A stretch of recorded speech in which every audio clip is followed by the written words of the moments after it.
শিক্ষক পরীক্ষার্থীগণ, আশা করি সবাই ভালো আছেন। আপনাদের পরীক্ষা অচিরেই সন্নিকটে। দেখতে দেখতে আপনাদের দীর্ঘ প্রতীক্ষার পালা শেষ হচ্ছে। সামনেই দিন ফুরুলেই সপ্তাহখানিক পরেই আপনাদের পরীক্ষা। আজকে শনিবার আর শুক্রবার আসতে বেশি দিন দেওয়া কি নেই। দেখতে দেখতে আমাদের সেই মাইন্ড যখন চলে আসবে, এখন আপনাদের মধ্যে যে বিষয়টি নিয়ে কথা বলার জন্য আপনাদের বিভিন্নজন বিভিন্ন রকম টিচাররা বিভিন্ন রকম গাইডেড করার জন্য চেষ্টা করবে, এবং সেটা অবশ্যই তারা তাদের নিজস্ব অভিজ্ঞতার আলোকে বলবেন। এখন যে বিষয়গুলিকে নিয়ে আমি বলার চেষ্টা করব, সেই বিষয়গুলি হচ্ছে যে আমাদের পরীক্ষার জন্য সবচেয়ে বেশি ইম্পর্ট্যান্ট হচ্ছে নিজেকে বেশি বেশি পরীক্ষা দিয়ে নিজেকে ঝালাই করে মেন্টালি নিজেকে প্রিপেয়ার করা, এবং নিজেকে একটা কনফিডেন্ট লেভেল সৃষ্টি করার জন্য মানসিকভাবে প্রস্তুত করা যে আপনি পরীক্ষা দিতে যাচ্ছেন, আপনি পরীক্ষা দিচ্ছেন, পরীক্ষার পরিবেশটা ভালো হচ্ছে এবং পরীক্ষা দিতে পারছেন। অনেক পড়ুয়া স্টুডেন্টগুলিকে আমরা লম্বা সময় ধরে পড়ে এসেছি। 12 সালে এমসিকিউ সিস্টেম হওয়ার পর থেকে আমরা পড়িয়ে আসতেছি। 13 সালে যাতে প্রথম সনদ পায়, আজকে তো 25 সাল। এই ধরনের এক্সপিরিয়েন্স অনেকেরই মধ্যে বিভিন্ন ধরনের অভিজ্ঞতা সম্পন্ন বিষয়গুলিকে আমরা দেখতে পেয়েছি। আমরা তাদের কাছ থেকে জানার চেষ্টা করেছি যে তোমরা কিভাবে পরীক্ষাগুলিকে দিয়ে এমসিকিউ উতরেছ, এবং আমি তোমাদের যে গাইডলাইনগুলি দিয়েছিলাম তা তোমাকে কতটুকু হেল্পফুল ভূমিকাতে নিতে পেরেছে, তোমাদের হেল্প করতে পেরেছে।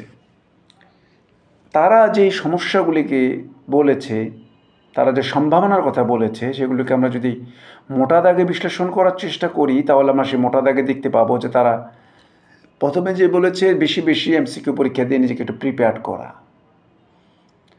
এবং বেশি বেশি মানে হচ্ছে এমন না যে একবার 3টা এমসিকিউ পরীক্ষা দেওয়া, মোটেও না। একটার বেশি এমসিকিউ পরীক্ষা একটানা দিবেন না। টানা 2টা 3টা এগুলি পরীক্ষা দেওয়ার মানে হচ্ছে নিজের উপর চাপ নেওয়া। কারণ আপনি যখনই পরীক্ষা দিচ্ছেন, ব্রেন কিন্তু ফুল কনসেন্ট্রেশন দেওয়ার চেষ্টা করবে, এবং একটা সময় পরও হ্যাং করতে শুরু করবে।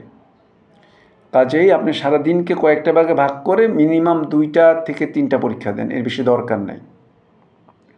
এই সপ্তাহে আপনি ঝালাইয়ের জন্য রাখুন এবং ঠান্ডা মাথায় এগুলো দেখতে থাকুন, যাচাই করতে থাকুন নিজেরা। এবং আই এম ড্যাম শিওর যদি আপনি এইরকম দেখেন, তাহলে আমাদের ছাত্রছাত্রীরা যে অভিজ্ঞতা, তাহলে আমরা দেখতে পাবো যে আপনারা ভালো করতে শুরু করবেন। এবং আমি সবসময় যারা পরীক্ষাতে পাশ করে তাদেরকেই জিজ্ঞেস করি তা না, যারা অ্যাক্সিডেন্টলি ফেল করে, এমন অনেকের সাথে আমরা কথা বলে জানার চেষ্টা করি তিনি কেন ফেলটা করলেন।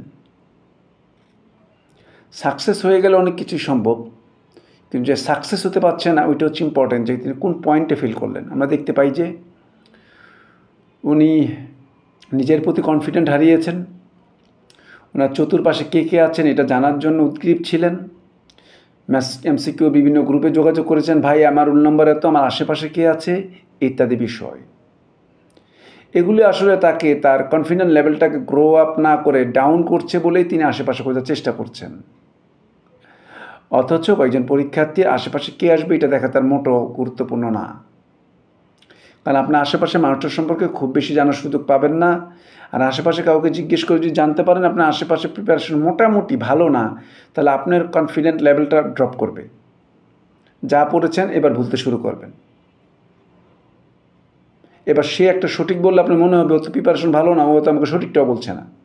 কথা বলতে পারবেন কি না আমি জানছি না, তাহলে মনে করছি যে কোনোভাবে ইশারা ইঙ্গিতে 2-1টা কথা চোখের ইশারা জানতে পারলেন বলে অনুমান করছি 2-1টা, তাহলে আপনার কনফিউশন সৃষ্টি হবে। কাজে এই জাতীয় বিষয়গুলির মধ্যে না যে নিজের উপর কনফিডেন্ট লেভেলটা বাড়ান। এবং অল ইজ ওয়েল তত্ত্ব তো জানেন, 3 ইডসের মধ্যে অল ইজ ওয়েল কেন বলা হচ্ছে, যাতে নিজেকে প্রবোধ দেওয়া। নিজেকে প্রবোধ দেওয়াটা ইজ ভেরি ইম্পর্ট্যান্ট।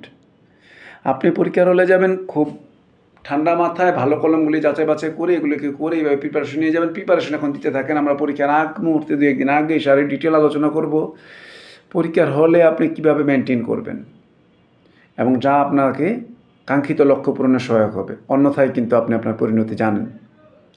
এমসিকিউ উত্তরণের মানে হচ্ছে আপনি পরীক্ষার্থীদের মধ্যে একটু এগিয়ে গেলেন, আপনার উকিল হওয়ার সম্ভাবনা কিন্তু 70% হয়ে গেল। 30% হচ্ছে রিটেন। ভাইভাকে আমরা ধরছি না, কারণ ভাইভাতে আপনার হয়ে যাবে এইবার বা ওইবার, যেগুলো উত্তরে আসতে পারবেন। সো 70% বা 60% এমসিকিউ দেওয়ার মানে হচ্ছে 3 ভাগের 2 ভাগ ক্রস করে ফেলছেন, এবং সেজন্যই আপনার প্রয়োজন এই বিষয়টার প্রতি মনোযোগ দেওয়া। আই হোপ আপনি বিষয়গুলির দিকে একটা মনোযোগ দিবেন, এবং আপনি এই বিষয়টা থেকে আপনার এক্সপিরিয়েন্সের আলোকে প্রিপারেশনটা নিয়ে গুছানোর চেষ্টা করবেন।